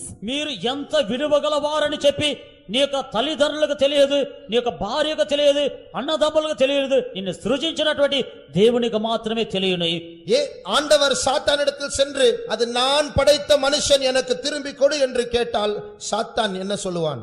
If God goes to devil and says that he is a man who was created by me, therefore give him back to me, if he says so, then what will the devil say? ఆయన సాతాను యొద్దకు వెళ్ళి నేను సృజించినటువంటి మనుషుడు నాకు తిరిగి ఇమ్మని చెప్పినట్లయితే సాతానుడు ఏం చెప్పును? அவன் மனுஷன் விரும்பி என்னிடத்தில் வந்தான், அவன் வஞ்சிக்கப்பட்டாலும் அவனுடைய சுயாதீனத்தை கொண்டு என்னை தெரிந்து கொண்டான். இப்பொழுது உனக்கு திரும்பி மனுஷன் வேண்டுமென்றால் கிரயத்தை செலுத்தி வாங்கிக் கொள்ளுங்கள். Though this man have come unto me, by his desire he has come unto me, though he is being deceived and under me, now you can pay the price. If you want, then you can take him back again. అతడు ఇష్టపడి నా యొద్దకు వచ్చినాడు, అతడు మోసపరచబడినప్పటికీ కూడా అతని యొక్క అభిప్రాయం మూలముగా నా యొద్దకు వచ్చినాడు, నీకు కావాలంటే క్రయధనమునిచ్చి నీవు కొనుక్కొనమై. மனுஷனை மீட்கும்படியா என்ன விலை, என்ன கிரயம் செலுத்த வேண்டும்? What price should be paid to redeem the man? మనుషుని విమోచించవలెనంటే ఎటువంటి క్రయధనము చెల్లించవలెను? சாத்தான் சொன்னான், பாவத்தின் சம்பளம் மரணம். Satan says for the wages of sin is death. సాతాను చెప్పినాడు, పాపమునకు వచ్చు జీతము మరణము. மனுஷனுடைய விலை என்னதென்று நான் அறிவேன், நான் மரிக்க தயங்க மாட்டேன். I know the value or the price of man, so I will not hesitate to die. మనుషుని యొక్క విలువ ఎంతో నాకు తెలియను, అందువలన నేను మరణించుటకును కూడా వెనుకాడను. மனுஷனே, உனக்காக மரிக்க வேண்டியதான சூழ்நிலை வந்தாலும் நான் உனக்காக நான் உயிரை தருவேன். Oh man, if situation permits for me to die for you, yet I shall give my life for you. మనుషుడా, నీ నిమిత్తమై మరణించుటకు ఒక సందర్భం వచ్చినప్పటికీ కూడా ప్రాణము పెట్టుటకు నేను వెనుకాడని. திருடப்பட்ட பொருளா இருந்தாலும் தேவன் நம்மை நேசித்து, நம்மை நேசிப்பதனால நம்முடைய விலையை அறிந்தவர் தன்னுடைய ஜீவனை கொடுத்து நம்மை மீட்டு கொண்டார். Though we are as this stolen object, yet because of his love he has paid the price and he has redeemed us. మనము దొంగిలింపబడిన వారమై ఉన్నప్పటికీ కూడా మన విలువ తెలిసిన వాడై ఆయనకు ప్రాణమును పెట్టి మనల్ని విమోచించినాడు. சாத்தானே, ரூபாய் கொடுக்க வேண்டும் என்றால் கொடுத்து விடுகிறேன், உயிர் கொடுக்க வேண்டுமா நான் தயங்குவேன், வேண்டாம், அவ்வளவு விலையேறப்பட்டவன் அல்ல மனுஷன் என்று ஆண்டவர் சொல்லி ஒதுங்கி இருந்தால் என்ன நடந்திருக்கும்? Oh Satan, if I have to pay the rupees, then I'll pay the rupees and get him back. But if the Lord says, if I have to give my life, then it is not possible. Saying so, if he shall hesitate and if he would have gone back, then what would have happened? సాతానుడా, నేను ధనము చెల్లించవలంటే చెల్లించదని, నేను ప్రాణము పెట్టవలెనా, ఇంత విలువ కలిగిన వాడా ఈ యొక్క మనుషుడని చెప్పి ఆయన ప్రక్కకి వెళ్ళినట్లయితే మన యొక్క పరిస్థితులు ఏ విధముగా ఉండును? இன்றைக்கு இந்த இடத்தில் ஒரு சபை இருந்திருக்காது. Then there would not have been a church in this place. ఇప్పుడు ఈ యొక్క చోట్లో ఒక సంఘం ఉండదు. ஆனால் இயேசு நேசித்து மரிக்க வேண்டி வந்தாலும் தன்னை ஒப்பு கொடுத்து நமக்காக மீட்கும் பொருளாக மாறினார். But Jesus, loving us, even if he has to die, he gave his life and he became a redemption for us. యేసు తన్ను మరణించవలసిన పరిస్థితి వచ్చినప్పటికీ కూడా మనల్ని ప్రేమించి ఆయన తన్ను తాను అప్పగించుకొని మనల్ని విమోచించినాడు. நம்மை நேசித்து நமக்காக உயிர் கொடுத்த அந்த இயேசுவை உயர்த்தி ஒரு அல்லேலூயா சொல்லலாமா? அல்லேலூயா. நாம் நம்முடைய கண்களை மூடுவோம். Let us close our eyes. మనము మన యొక్క కన్నులు మూసుకునేదము. நம்மை நேசிக்கிற இயேசு நம் மத்தியில் இருக்கிறார். Jesus who loves us is in our midst. మనల్ని ప్రేమించు యేసు మన మధ్యలో ఉన్నాడు. உண்டாக கடவது என்று எல்லா வானங்களையும் கோள்களையும் நட்சத்திரங்களையும் அவருடைய வார்த்தையின் சுவாசத்தினால் உண்டாக்கினாரே, அவர் இன்றைக்கு நம் மத்தியில் இருக்கிறார். Let it be created and let it be created, saying so he created all the heavens and all the other planet. The Lord who created everything by the word of his mouth is in our midst. కలుగును గాక అని చెప్పి ఆ యొక్క ఆకాశములు భూమిని గ్రహములు నక్షత్రములు కలుగజేసినాడే, ఆయనకు నోటి ఊపిరి చేత కలుగజేసిన దేవుడి మన మధ్యన ఉన్నాడు. முழு வானமே எனக்கு சிங்காசனமாக இருக்கிறது, இந்த பூமி எனக்கு பாதபடியா இருக்கிறது என்று சொன்ன அந்த பெரிய தேவன் உங்களை பேர் சொல்லி அழைக்கிறார். The great God who says the whole heaven is his throne and the earth is his footstool, the Lord who has said so is inviting you today. ఆకాశము నా సింహాసనముని, భూమి నా పాదపీఠము అని చెప్పిన గొప్ప దేవుడు మిమ్మల్ని నన్ను పేరు పెట్టి పిలిచినాడు. அவர் சொல்லுகிறதாவது நான் உன்னை அறிவேன், உன் வீட்டாரை அறிவேன், உன் குடும்பத்தை அறிவேன், உன் சூழ்நிலையை அறிவேன். நான் இன்றைக்கு நான் சொல்ல விரும்புகிற காரியம், என் பிள்ளையே நான் உன்னை நேசிக்கிறேன். He says that I know you, I know your household, I know your family, I know your state, but the thing that I say unto you is that I love you. ఆయన చెప్పేటువంటి కార్యం ఏమిటంటే, నీవు నాకు తెలుసు, నీ కుటుంబము నాకు తెలుసు, నీ యొక్క పిల్లలు నాకు తెలుసు, నీ యొక్క పరిస్థితులు నాకు తెలియను అని చెప్పి నేను ప్రేమించుచున్నాను చెప్పుచున్నాడు. அவசியம் இல்லாமல் ஏன் பிசாசுக்கு அடிமையா இருந்து திருடப்பட்ட பொருளாய் இருக்க வேண்டும்? என் பிள்ளையே நீ என்னிடத்தில் திரும்பி வா, நான் உனக்காக இரத்தம் சிந்தினேன். Why is it that you should be a slave under the devil, and that you should be a stolen object of the devil? Why you return unto me, and I have shed blood for you? అవసరము లేకుండా సాతాను మూలముగా దొంగిలింపబడి సాతానుకి ఎందుకు దాసులుగా ఉండవలేను? నా బిడ్డ తిరిగి రమ్ము, నేను నీ కొరకే రక్తము కార్చాను. தேவனை விட்டு வழி தப்பி போய் அந்நிய காரியங்களை தேடிக்கொண்டிருக்கிறதான இந்த பொல்லாத உள்ளம் இன்றைக்கு தேவனை விரும்பி தேடுகிற உள்ளமாய் மாறக்கூடிய வார்த்தைகள் இன்றைக்கு நம்மை சந்தித்துக் கொண்டிருக்கிறது. This wicked soul which has gone astray from the Lord and have gone away from the Lord, not desiring the word of God, now it desires the word of God and is returning towards God. దేవుని విడిచిపెట్టి దేవుని యొక్క త్రోవ తప్పిపోయినటువంటి యొక్క హృదయమైనది ఇప్పుడు ఇష్టపడి ఆయన మనము కోరతగినటువంటి వారిగా చెప్పునటువంటి మాటలు ప్రభువు మనకి ఈ యొక్క సమయం అది చెప్పుచున్నాడు. ஆயிரக்கணக்கான கோடிக்கணக்கான ஜனங்கள் பாவிகளாய் இருந்தவர்களை திருப்பினதான தேவனுடைய கிருபை இன்றைக்கு நம் மத்தியில் இருக்கிறது. Grace of the Lord which has turned thousands and crores of sinners towards the Lord is in our midst. వేల కొలది కోట్ల కొలది పాపులను తిప్పినటువంటి ఆ యొక్క కృప ఇప్పుడు మన మధ్యన ఉన్నది. ஒரு காலத்தில் பிசாசின் பிள்ளைகளாய் இருந்தோமே, இப்பொழுது தேவனுடைய கிருபையினால் எப்படி நாம் அவருடைய பிள்ளைகளாய் மாறினோம்? அது நம்முடைய கிரியைகள் அல்ல, அது நம்முடைய சாமர்த்தியம் அல்ல, அது நம்முடைய திறமை அல்ல, அது நம்முடைய ஞானம் அல்ல. நாம் பேதைகளாய் இருந்தோம், தேவனுடைய ஞானம் தானே நம்மை சந்தித்தது.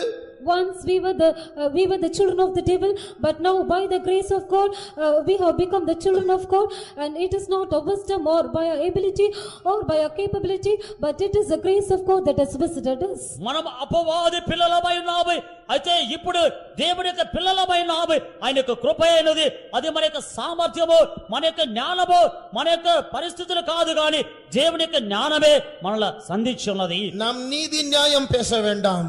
Let us not speak of our own righteousness or judgment. మనము నీతి న్యాయములు మాట్లాడవద్దు. சாக்கு போக்குகள் சொல்ல வேண்டாம். Let us not give excuses. సాకులు చెప్పవద్దు. தேவனிடத்தில் கேள்விகளை கேட்க வேண்டாம். Let us not question the Lord. దేవుని యొక్క ప్రశ్నలు అడగవద్దు. மாறாக நாம் நம்மை தாழ்த்துவோமாக. Instead of it, let us humble ourselves. దానికి బదులుగా మనము తగ్గించుకునేదముగాక. பெரிய தேவன் நம்ம மத்தியில் இருக்கிறார். A great God is in our midst. గొప్ప దేవుడు మన మధ్యన ఉన్నాడు. இந்த பெரிய தேவனுக்கு முன்பாக நீங்களும் நானும் வெறும் மண்ணுதான். You and I are just dust before that great God. ఆ యొక్క గొప్ప దేవునికి ముందుగా మీరు నేను మధ్యయునామే. ஒன்றை சொல்வோம்.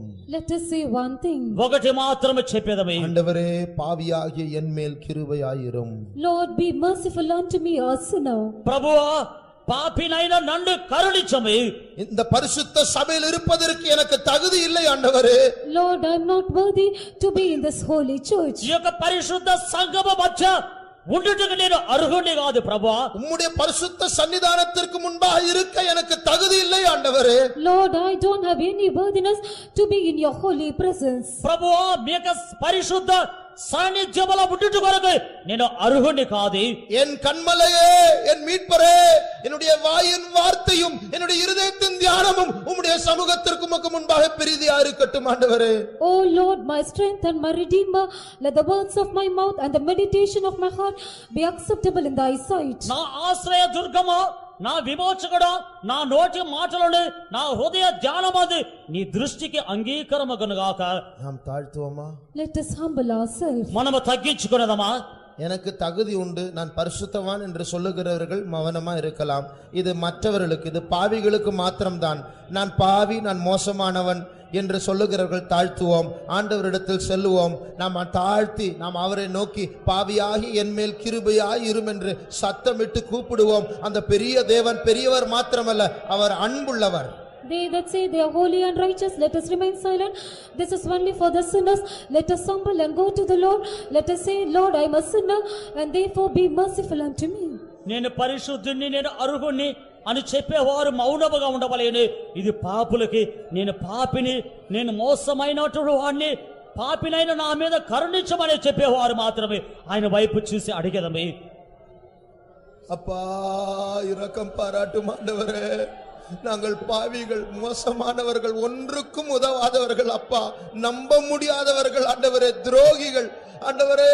ஆனால் நீர் கிருபை நிறைந்தவர், அன்புள்ள தேவன் அப்பா. எங்களை தாழ்த்துகிறோம் ஆண்டவரே, எங்கள் மேல் இறங்கும் அப்பா. மீட்பரே, எங்கள் கண்மலையே, எங்கள் தேவனே, எங்கள் இரட்சகரே, ரத்தம் சிந்தினவரே, எங்களை மறுபடியும் ஏற்றுக்கொள்ளும் அப்பா. ஒருவேளை இந்த நேரத்தில் இந்த பெரிய அண்டசராசரத்தில் 2 நட்சத்திரங்கள் மோதி பெரிய அக்கினி பறந்து கொண்டிருக்கலாம், பெரிய சத்தம் உண்டாகிக் கொண்டிருக்கலாம். ஒருவேளை இந்த பூமியினுடைய மறுபகுதியில் பெரிய ஒரு பூமி அதிர்ச்சி உண்டாகி பெரிய பெரிய மாளிகைகள் இடிந்து விழுந்து கொண்டிருக்கலாம், பெரிய சத்தம் உண்டாகிக் கொண்டிருக்கலாம். பூமியின் இனி ஒரு பகுதியில் ஒரு பெரிய எரிமலை எழும்பிக் கொண்டிருக்கலாம், பூமியின் இனி ஒரு பகுதியில் பெரிய புயல்கள் அடித்துக் கொண்டிருக்கலாம். ஆனால் கர்த்தருக்கு அந்த சத்தம் முக்கியமானதல்ல. ஏழைகளாகிய நாம் அவரை நோக்கி கூப்பிடும் போது நம்முடைய சத்தம் அவருடைய செவிகளில் போய் எட்டிக் கொண்டிருக்கிறது. பாவியாகிய என்மேல் கிருபையாய் இரும் என்று நாம் சொல்லுகிற வார்த்தை அவருடைய செவிகளில் சத்தமாய் தொனித்துக் கொண்டிருக்கிறது. தாழ்த்தி ஜெபிக்கிறவர்களிடத்தில் கர்த்தர் கிருபை நிறைந்தவராக, வல்லமை நிறைந்தவராக நம்முடைய யுத்தங்களை நடப்பிக்க, நம்முடைய பரிசுத்தத்தில் நம்மை நடத்த, நமக்கு ஜெயத்தை தரும்படியாக அவர் இறங்கி வருகிறார். இம்மட்டும் யான் ஜீவிப்பது தயவு அல்லவோ இயேசு நாயகா. இம்மட்டும் யான் ஜீவிப்பது தயவு அல்லவோ இயேசு நாயகா. உம் சிறகதின் கீழில் மறைவேனே, என்னை அணுகாது காத்திடுவீரே. உம் சிறகதின் கீழில்